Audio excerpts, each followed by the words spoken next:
नीलाञ्जनसमाभासं रविपुत्रं यमाग्रजं छायामार्तण्डसम्भूतं तं नमामि शनैश्चरं तं नमामि शनैश्चरम।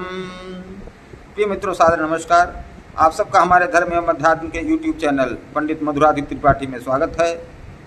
आज हम मकर राशि कैप्रिकॉर्न के सितंबर 2025 के ग्रह गोचर क्या कहते हैं, इनका राशिफल क्या होगा, इसके बारे में विचार करते हैं। तो मकर राशि के स्वामी शनिदेव हैं।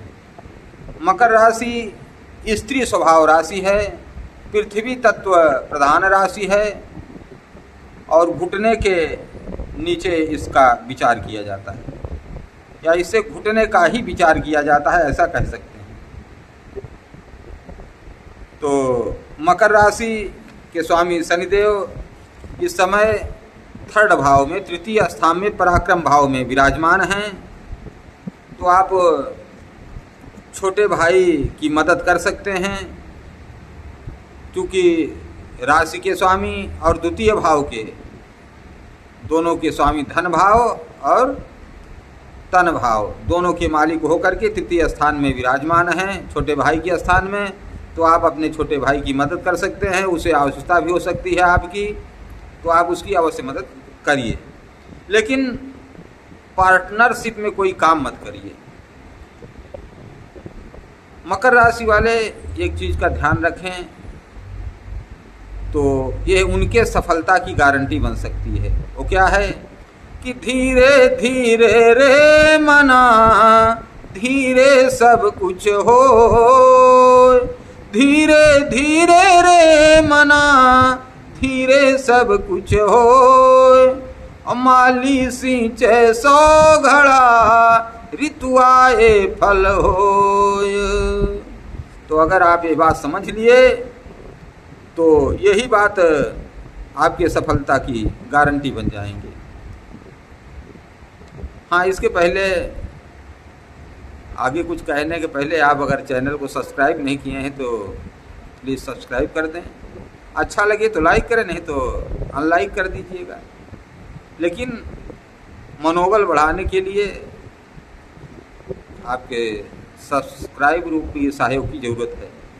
तो चलिए आइए देखते हैं। मकर राशि यथा नाम तथा गुण। नाम के कारण क्या होते हैं जानते हैं? काम के अनुरूप ही नाम भी रखा जाता है। तो मकर माने मगरमच्छ। मगरमच्छ शांत बैठा रहता है, पड़ा रहता है, उछल कूद बहुत बंदर मचाएं, कुछ बोलता नहीं, बहुत शांत पड़ा रहता है। लेकिन जब उसके जबड़े में आ जाते हैं तो फिर छोड़ता नहीं है। फिर हाथी भी अगर आ गई उसके चंगुल में तो वह भी बच के नहीं जा पाता है। गजेंद्र मोक्ष की कथा तो आपने सुनी होगी। हाथियों का राजा था, लेकिन मगरमच्छ ने तालाब में पकड़ लिया पैर, तो फिर भगवान ही बचाए। तो अब हम देखते हैं गुरु के बारे में कि गुरु 3rd और 12th के लॉर्ड होकर के 6th हाउस में, 6ठे भाव में विपरीत राजयोग बना रहे हैं। हर्ष नामक विमल कीर्ति योग बना रहे हैं, बहुत अच्छी बात है।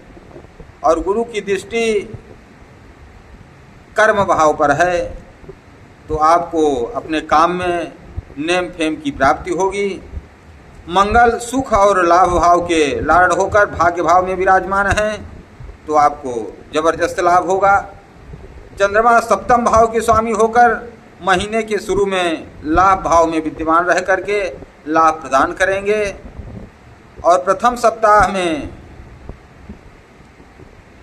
क्योंकि लाभ भाव में रहेंगे, फिर आय स्थान में आएंगे, और फिर चंद्र मंगल का लक्ष्मी योग भी बनेगा।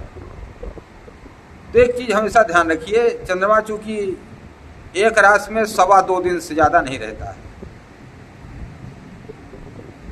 और चंद्रमा जब भी अपनी राशि से चौथे, आठवें अथवा 12वें जाता है तो वह दिन आपके लिए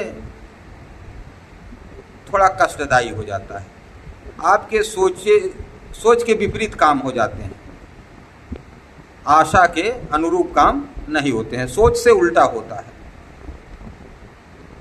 ये दिन निराशावादी होते हैं। तो कौन कौन से दिन हैं बता दिए आपको। जब भी मकर राशि से चौथे, आठवें, 12वें चंद्रमा जाएगा तब ऐसा होगा। तो चौथे, आठवें, 12वें कब रहेंगे? तो 11 और 12 सितंबर को चौथे भाव में रहेंगे,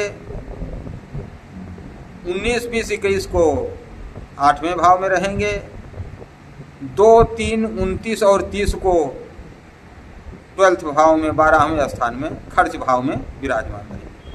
तो ये दिन आपके लिए थोड़ा हल्के रहेंगे। अब ऐसा नहीं कि कुछ अच्छे भी दिन, अगर इन दिनों में गजकेसरी योग हो जाए तो अपवाद हो जाएगा, वो दिन अच्छे मान लिए जाते हैं। क्योंकि जैसे 2, 3, 9, 10, 15, 16, 22, 23, 29, 30 इन तारीखों को गुरु और चंद्र का गज केसरी योग भी बन रहा है, तो ये दिन आपके लिए अच्छे जाएंगे। 13 सितंबर को मंगल तुला में आ जाएंगे, तो ध्यान रखें कोई महत्वपूर्ण वस्तु खोने का डर रहेगा। क्यों? क्योंकि लाभ भाव के मालिक मंगल अपने से 12वें तुला राशि में आ जाएंगे, तो थोड़ा सा अपने सामान का ध्यान रखें।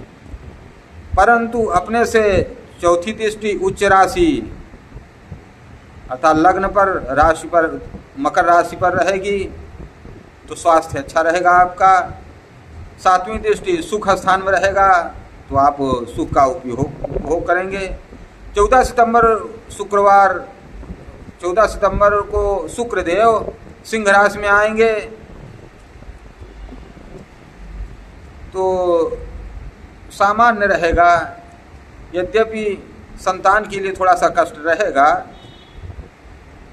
लेकिन फिर भी क्योंकि सिंह राशि में आ रहे हैं और 10वें स्थान के मालिक हैं, तो थोड़ा सा एक बात का ध्यान रखें कि जॉब चेंज ना करें। आप जिस जॉब में हैं उस जॉब को आप करते रहिए, तो इससे आपकी वैल्यू बढ़ेगी।